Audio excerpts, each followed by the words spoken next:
안녕하세요. 여러분의 행복지기 김은길. 안재순입니다. 행복도 연습이 필요합니다. 알면 뭐해? 실천해야지. 여러분, 나이가 들어갈수록 부모들은 자식하고 더 가깝게 지내고 싶고 친해지고 싶고, 그런데 자녀들도 그러던가요? 슬프게도 자녀들은 부모가 연락하면 솔직히 귀찮아집니다. 그리고 자녀들은 자기가 크면 클수록 이제 부모랑 멀어지려고 합니다. 그런데 이런 자식들이 기억조차도 않는 옛날 일을 가지고 어렸을 때 이래서 섭섭했다, 저래서 상처받았다, 그런 얘기하면 솔직히 억울하죠. 네가 많이 힘들었구나. 그렇게 받아줄 수 있는 부모 별로 없어요. 우리가 지들을 어떻게 키웠는데, 응? 괘씸한 생각부터 들잖아요. 기억도 별로 나지도 않는데 자꾸 그런 이야기를 하면 화도 나죠. 네. 아휴, 그냥 자식 없는 셈 치자. 아, 꼴도 보기 싫다. 이렇게 마음에 없는 소리를 하지만 부모 마음속 진심은요, 이렇게 하다 자식하고 멀어질까봐, 냉랭해질까봐 오히려 걱정이 됩니다.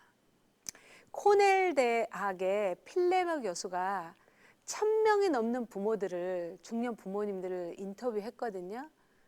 자녀와 불화가 생겼을 때 누가 먼저 화해하고 싶은 사람이 누군가 봤더니 자녀가 아니었어요. 부모였어요.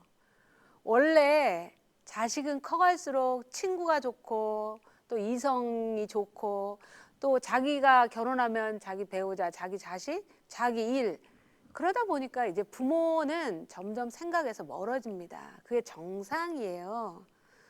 근데 부모는 나이가 들수록 점점 자식한테 의존적이 되고 자식한테 애틋함을 느끼잖아요. 그래서 둘이 다툼이 생겼을 때 자식은 그냥 부모랑 말 한마디 하지 않고도 잘 지내는데 부모는 자녀가 궁금하고 걱정이 돼서 하루도 견디기 어려워요. 자식들 다 필요 없다니까 당신은 아, 끝까지 그래. 네. 상처를 준 부모는 자기의 잘못을 또 잊어버려요. 내가 최선을 다해서 키웠다 이 생각만 하고 있는데 상처를 받고 자란 자녀들은 어떻게 해요? 이제 어른이 되면 자기가 상처받은 기억들을 떠올리고 그리고 자신도 모르게 부모에게 또 상처를 줍니다. 누구나 실수할 수 있고 누구나 잘못할 수 있는데요. 이때 가족 간에 반드시 뭘 하셔야 되냐면 미안하다고 하셔야 돼요. 치유를 하셔야 돼요. 가족 간에는 상처받을 일들이 아무리 잘한다고 해도 많이 있거든요. 그래서 부모 자식 간에 단절을 피하려면은 이거 맞다, 이거 틀리다, 내가 그때 왜 이렇게 했다, 그런 거 따지지 마시고요. 먼저 생각나는 사람들이 사과하고 용서를 구하고 미안하다고 그렇게 하셔야 되는데 특히 자녀가 크면 클수록 이거 더 많이 하셔야 돼요. 부모가 먼저 화해를 요청하시고 사과한다고 하시고 그렇게 다가가셔야 돼요. 부모도 상처 많이 받아요. 지들만 상처받나? 그러긴 하죠. 근데 항상 큰 보자기가 작은 보자기를 감싸더라고요. 근데 이제 부모가 준비가 되어서 자녀에게 우리 화해하고 싶다 다가갔는데 아직 자녀가 준비 안 될 수도 있잖아요. 그러면 조금 기다리세요. 천천히 자녀의 템포에 맞춰가는 것이 필요합니다. 자녀들이 우리 부모님과 관계를 멀리하고 싶고 또 그 정도로 마음이 상한 이유들이 어떤 것이 있을까요? 한 3가지 정도 한번 살펴보겠습니다. 첫째는 어린 시절 부모로부터 제대로 돌봄을 받지 못한 경우입니다. 어렸을 때 부모님들이 너무 바쁘거나 직장 때문에 할머니 집에서 살았거나 또 부모님의 관심과 손길이 가장 많이 필요할 때 어쩔 수 없는 상황들이 벌어지잖아요. 자녀들을 잘 돌보지 못해서 부모님과 마음과 마음으로 연결이 안 됐기 때문이죠. 두 번째는 또 그 마음이 이렇게 상한 경우가 부부가 좀 불화해가지고 싸움이 잦고 또 그러면서 아이들의 감정을 잘 돌보지 못한 경우입니다. 엄마 아빠가 불화하다 보니 집안의 분위기는 냉랭하고 차가웠습니다. 집에서 따뜻함을 못 느꼈을 뿐 아니라 오히려 그 부모가 쌓은 그 화풀이를 누구에게 하겠어요? 자녀에게 또 오히려 화풀이를 하기도 했거든요. 부모님들이 살면서 다정하게 이렇게 대화하며 따뜻하게 그 대화 나누는 것을 못 봤으니 자녀도 부모와 다정한 시간들이 별로 없었다는 겁니다. 세 번째 또 이렇게 마음이 상한 이유는 부모가 비난형이거나 또 다른 사람들과 많이 비교를 하거나 그러면서 또 공격하죠. 또 늘 잘못했다고 혼을 많이 낸 경우입니다. 되게 완벽주의 성향의 부모로부터 늘 너는 부족해, 모자라 이런 평가를 많이 받아서 마음이 위축된 그런 자녀들이 이런 경우들이 이렇게 상처를 입게 되는 그런 경우들입니다. 부모가 살다 보니까 이런 일들이 생기긴 해요.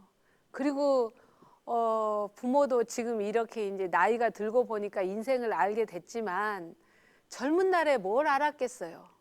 그렇잖아요. 뭣도 모르고 자식 낳고 그리고 사느라고 정신이 없었고. 부모도 미숙했죠. 예, 솔직히 그러다 보니까 애들에게 듣고 보니까 상처를 준 것 같아요.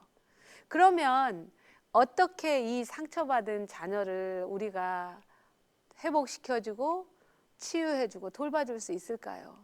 어떻게 하면 이런 부모 자식 간의 서먹서먹한 그런 관계를 다정한 관계로 만들 수 있을까요?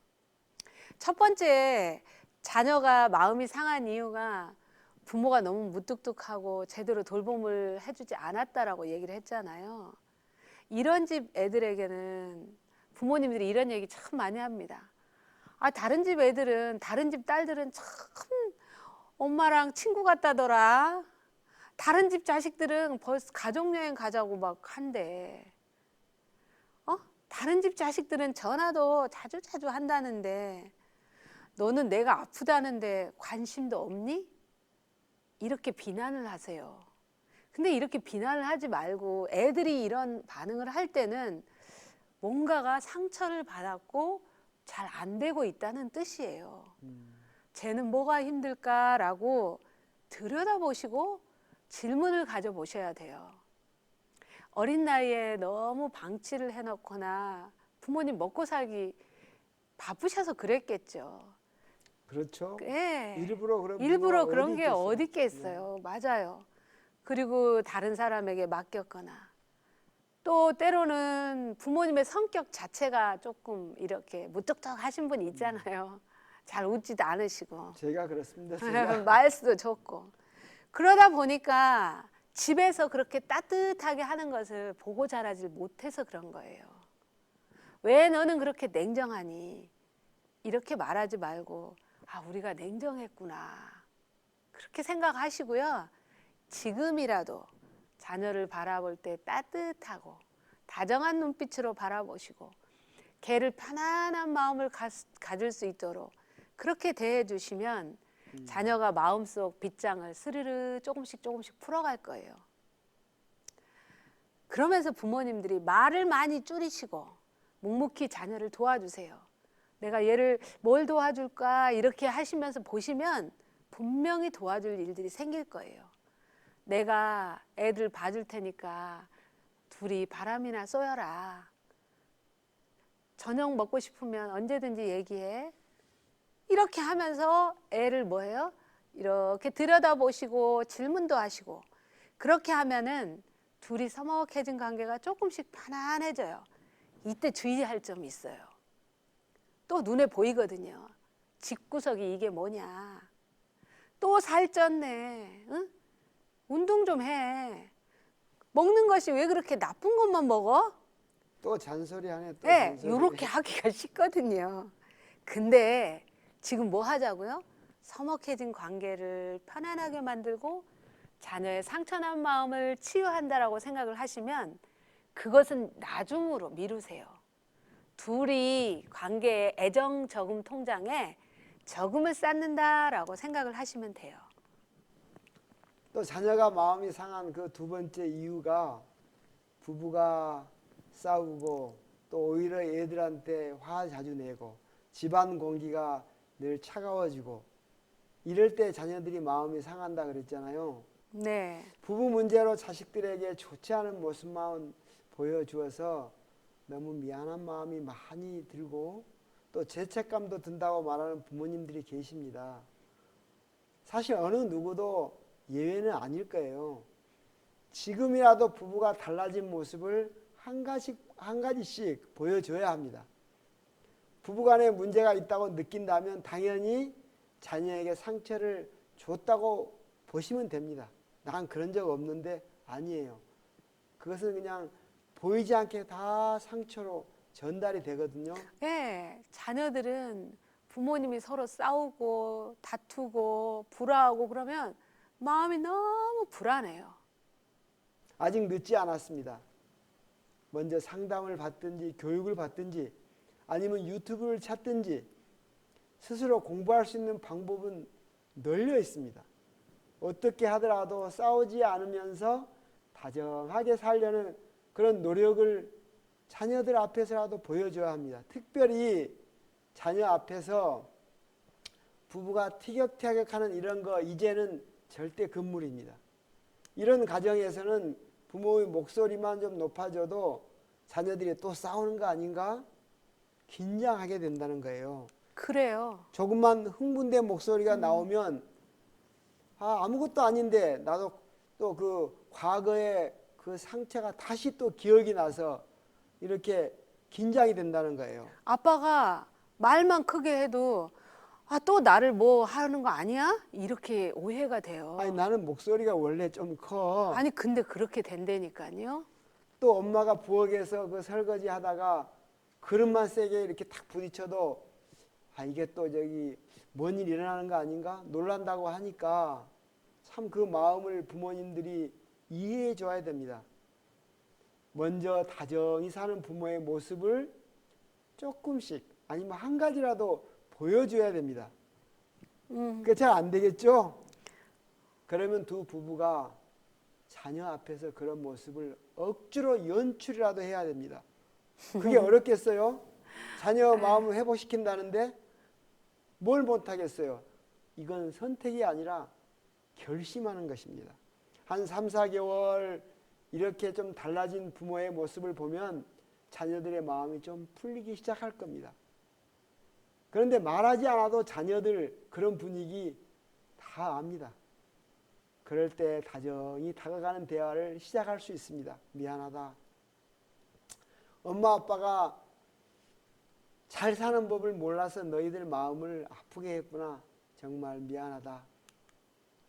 또 별 이유 없이 자식을 이렇게 혼내고 윽박지르고 또 부부 사이에 어떤 이런 감정적인 찌꺼기들을 이렇게 늘 이렇게 화로서 이렇게 좀 분위기를 이렇게 했던 그런 것들을 기억날 때 사과해야 합니다.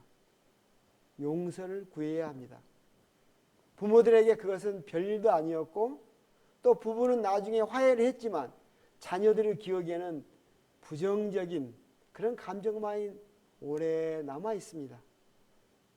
자녀들의 마음속에 분노나 슬픔이 쌓인 채로 그렇게 살지 않게 해 주십시오. 자녀가 아직 함께 있을 때 최대한 많이 마음 풀어주고 화해하고 행복해하는 그런 시간들을 경험하게 해줘야 합니다. 이 집에서요. 그래야 그 자녀들이 또 자기의 가정을 시작할 때 좋은 출발을 할 수 있을 겁니다. 이것이 어떤 유산보다 더 중요한 유산입니다. 실은 저렇게 싸우면서 사는 거 보면서 결혼하고 싶은 생각이 싹 사라졌거든요. 근데 부모님들은 자녀들이 그런 생각하는지 잘 모릅니다. 또 한 가지는 자식이 부모의 어떤 점을 싫어하는지 부모님은 잘 모르거든요. 자식에게 이제부터 잘 지내자, 또 연락도 하고 또 내가 미안하다 이렇게 말을 하지만 정작 자녀들이 싫어하거나 상처를 주는 말투 또 그런 태도 이런 걸 바꾸지 않으면 자녀는 여전히 부모를 멀리합니다. 만약 술을 많이 마시고 그 자녀에게 힘들게 했다면 일단 술을 끊는 모습을 보여줘야 자녀도 아버지의 그 진심을 믿게 될 겁니다. 처음엔 잘 안 되겠죠. 하지만 부모의 노력하는 것을 자식들은 어떻게 해요? 금방 눈치챕니다. 알아차려요. 완벽하지 않아도 됩니다. 가족은 타인보다 더 쉽게 상처를 입기도 하지만 회복 또한 더 빠르다는 것이 또 좋은 점이잖아요. 그래서 피는 물보다 진한가 봐요. 막 그렇게 싸우고 난리 치다가도 어느새 또 그게 와그르르 무너지잖아요. 그 세 번째, 자녀가 마음이 상한 이유가 있는데요. 너무 부모가 감정적이셔요. 그래서 막 열받고, 그 다음에 폭언을 하고, 그러면서 비난하고, 비교하고, 말로 하는 상처를 엄청 주시거든요. 그렇게 하면 자녀가 이제 성인이 되면 똑같이 나오는 경우가 많아요. 똑같이 부모에게 거칠게 말하고, 원망하고, 분노하고, 이런 일들이 많이 벌어지거든요. 그게 그대로 반복된다고 하니까 참 가슴 아프네요. 네, 근데 변화할 수 있다라는 거예요. 우리는 잘 되라고 자꾸 비교해서 얘기하잖아요. 누나 반만 따라가라. 응? 옆집 누구는 이런다더라. 비교하는 말 굉장히 잘 해요. 솔직히 말해서.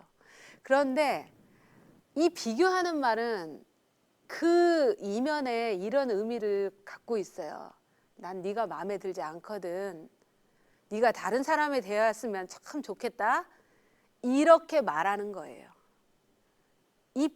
그 비교하는 말은 그 사람을 내가 거절한다는 뜻이에요. 그런 마음으로 한 게 아닌데. 가장 상처가 돼요, 이게. 여러분, 나는 엄마가 싫거든. 나는 이런 아빠 진짜 싫거든. 나는 우리 집이 정말 싫어. 다른 집은, 다른 엄마는, 다른 아빠는 이렇게 말하면 여러분도 기분 나쁘시죠? 듣고 싶지 않겠어요. 네. 근데 애들이 그렇게 한다라는 거죠. 부모님이 이렇게 얘기해요. 네가 잘했으면 그렇게 했겠어? 네가 말을 워낙 안 들으니까 내가 그렇게 말했겠지. 내 진심을 그렇게 몰라? 예, 진심 몰라요. 애들이 어떻게 진심을 알겠어요. 그렇게 대받아치거나 변명하지 마시고요. 미안하다. 사실은 너를 사랑했으면서도 네가 더 잘했으면 좋겠다는 내 욕심이 좀 많았어. 그건 사실이에요. 내 욕심이 좀 지나쳤다. 너한테 그렇게 말해서 정말 미안해. 우리가 나이가 먹어간다는 것은, 세상을 많이 살아간다는 것은 미안할 일들이 참 많아지는 것 같아요. 우리가 어른이 된다는 것, 성숙한다는 것은 그걸 말을 알아차리고 할 수 있는 거예요. 우리가 하나님 앞에 가까이 가서 큰 빛 앞으로 가면 내 여기에 주근깨도 보이고 뭐 점도 보이고 주름살도 가까이 가면은 보이잖아요. 그런 거와 똑같아요. 어른이 되고 성숙해진다라는 것은 내가 정말 잘했고 옳았고 이런 것이 아니라 참 내가 그때 그 실수했었던 것들이 보여요.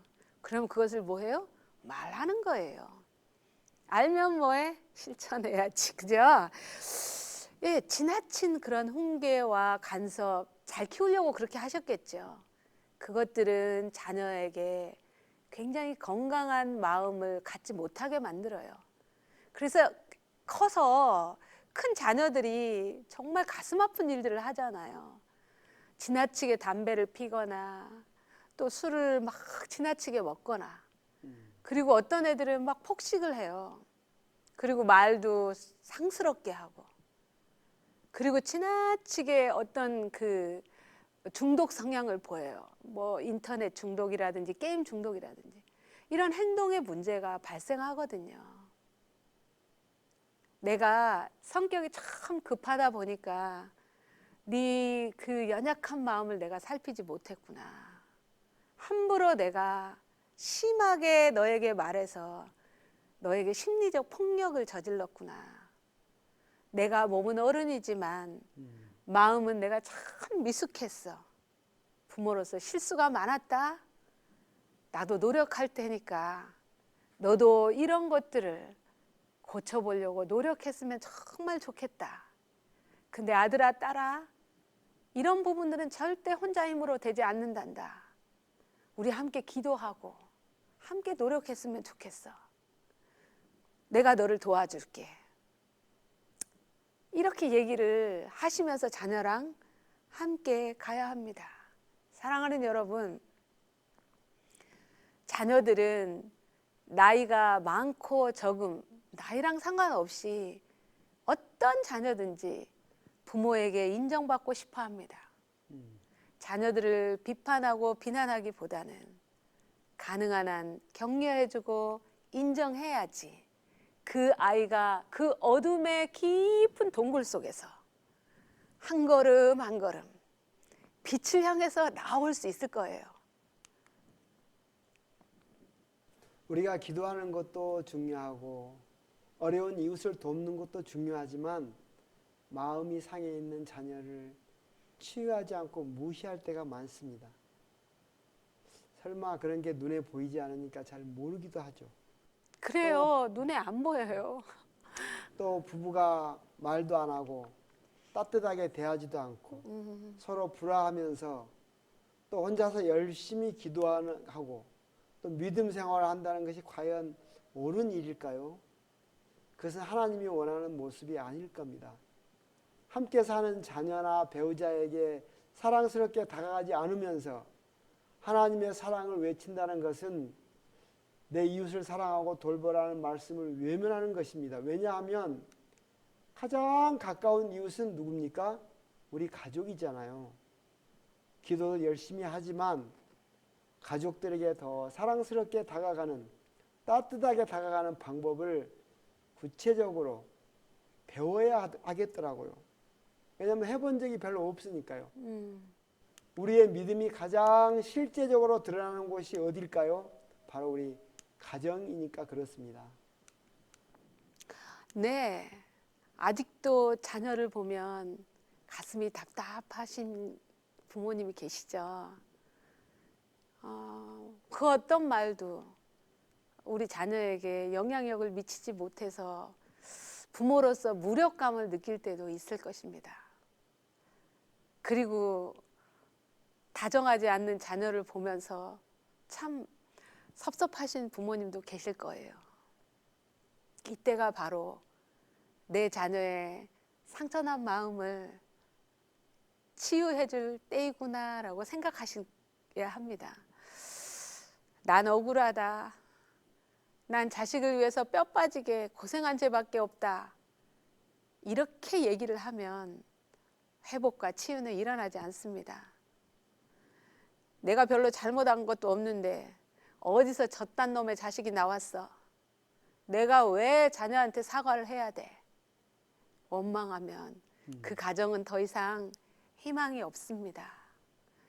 가정은 하나님이 서로의 상처를 아물게 하도록 치유하도록 하는 그런 보금자리입니다. 그 상한 마음을 치유하는 첫 번째 단추가 바로 자녀의 상처를 이해해주고 미안한 마음을 전하고 용서를 구하는 것입니다. 이런 것은 한 번에 끝나지 않아요.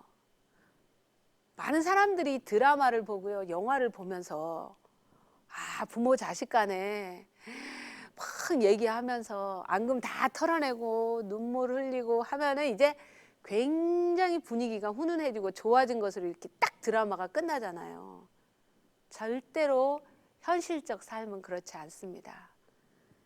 만날 때마다 웃어주고, 또 잘했다고 얘기를 해주고, 또 너가 내 자식이니까 참 좋다. 이렇게 얘기를 또 하고 여러 번 반복하고 수없이 해야지 이게 뭐예요?